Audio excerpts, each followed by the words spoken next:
Troy Ryan Wood here from 3D Printing Doctor Who.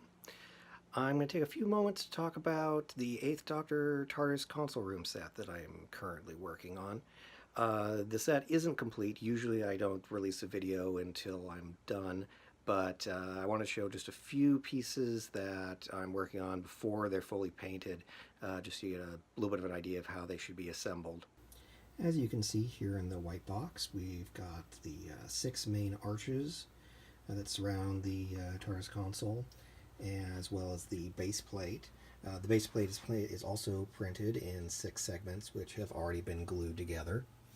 The arches slot directly into the base plate, as you can see here, and hook up with the central column.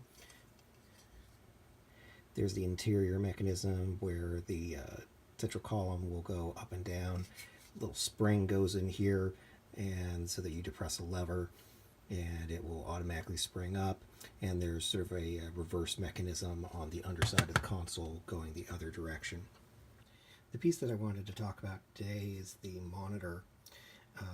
This is the majority of it assembled. There's a little back panel here that pops on the back, and there's a small LED Lego brick that fits in the base. There's going to be a small gobo that fits in between this section and the outer wood section, and there's a little light which will hopefully illuminate the text when the little button is depressed. If you remember from the TV movie, the TARDIS monitor accordions up and down when the Doctor pulls on the small chain located at the base of the monitor. It's a little hard to do this one-handed, but it does move fairly easily. We have achieved this by printing several very small pieces.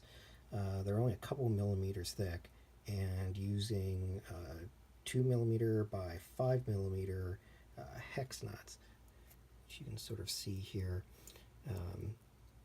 Actually, all of the bolts, except for the ones at the top and bottom, are 2mm by 5mm. There's little nuts on the back. The ones here at the very base and up at the very top are 2mm by 10mm.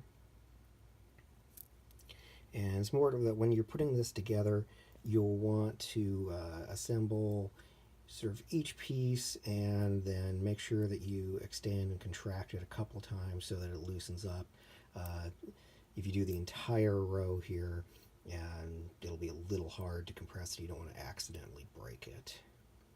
This little piece is supposed to attach up at the top. I actually slightly misprinted that this little base piece needs to be slightly longer so that it has enough room for the head of the screw.